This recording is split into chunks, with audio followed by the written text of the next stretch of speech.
ದೇಶದ 6.3 ಲಕ್ಷ ಹಳ್ಳಿಗಳ ಕೊನೆಯ ಮನೆಗೂ ಸಂಪರ್ಕ ಕಲ್ಪಿಸುವಲ್ಲಿ ಗ್ರಾಮೀಣ ಅಂಚೆ ಸೇವಕರ ಪಾತ್ರ ಅಪ್ರತಿಮವಾದದ್ದು. ಇವರು ಗ್ರಾಮೀಣ ಭಾರತದ ಬೆನ್ನೆಲುಬು ಎಂದು ಕೇಂದ್ರ ಸಂವಹನ ಸಚಿವ ಜ್ಯೋತಿರಾದಿತ್ಯ ಸಿಂಧಿಯಾ ಬಣ್ಣಿಸಿದ್ದಾರೆ. ಆಂಧ್ರಪ್ರದೇಶದ ಗುಂಟೂರಿನಲ್ಲಿ ನಡೆದ ಗ್ರಾಮೀಣ ಅಂಚೆ ಸೇವಕರ ಸಮ್ಮೇಳನ ಉದ್ಘಾಟಿಸಿ ಅವರು ಮಾತನಾಡಿದರು. ಕಾರ್ಯಕ್ರಮದಲ್ಲಿ ಆಂಧ್ರಪ್ರದೇಶದ ಮುಖ್ಯಮಂತ್ರಿ ಎನ್ ಚಂದ್ರಬಾಬು ನಾಯ್ಡು, ಕೇಂದ್ರ ರಾಜ್ಯ ಸಚಿವ ಡಾಕ್ಟರ್ ಪಿ ಚಂದ್ರಶೇಖರ್ ಹಾಗೂ ಇತರ ಗಣ್ಯರು ಉಪಸ್ಥಿತರಿದ್ದರು.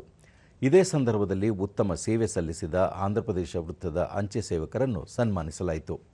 ಬಿಸಿಲು, ಮಳೆ, ಚಂಡಮಾರುತ ಹಾಗೂ ಕಾಶ್ಮೀರದ ಹಿಮಪಾತದಂತಹ ಕಠಿಣ ಪರಿಸ್ಥಿತಿಯಲ್ಲೂ ಸೇವೆ ಸಲ್ಲಿಸುತ್ತಿರುವ ಅಂಚೆ ಸಿಬ್ಬಂದಿ ದೇಶದ ಹೊಳೆಯುವ ರತ್ನಗಳು ಎಂದು ಶ್ಲಾಘಿಸಿದರು.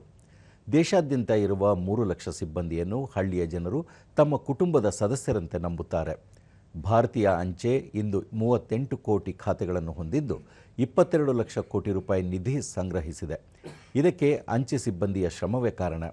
ಸುಕನ್ಯಾ ಸಮೃದ್ಧಿಯಂತಹ ಯೋಜನೆಗಳನ್ನು ಹಳ್ಳಿಗೆ ಇವರೇ ತಲುಪಿಸಿದ್ದಾರೆ ಎಂದು ಹೇಳಿದರು. ಹಿಂದೆ ಸೈಕಲ್, ಛತ್ರಿ, ಆರೋಗ್ಯ ವಿಮೆಯಂತಹ ಮೂಲಭೂತ ಸೌಲಭ್ಯಗಳು ಇರಲಿಲ್ಲ. ಆದರೆ ಇಂದು ಅಂಚೆ ಸಿಬ್ಬಂದಿಯ ಮಕ್ಕಳ ಶಿಕ್ಷಣಕ್ಕಾಗಿ ಕೇಂದ್ರೀಯ ವಿದ್ಯಾಲಯಗಳಲ್ಲಿ ಪ್ರವೇಶಾವಕಾಶ ಸೇರಿದಂತೆ ಹಲವು ಸೌಲಭ್ಯಗಳನ್ನು ನೀಡಲಾಗುತ್ತಿದೆ ಎಂದು ತಿಳಿಸಿದರು. I went and begged with him, pleaded with him with folded hands.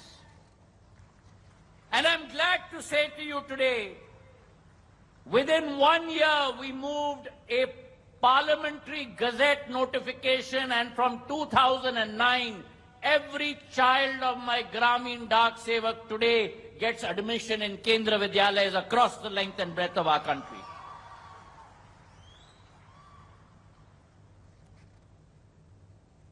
परिवार के मुखिया का दायित्व ये होता है कि परिवार जनों के हितों की लड़ाई लड़ी जाए. And today 3 lakh of you across the length and breadth of our country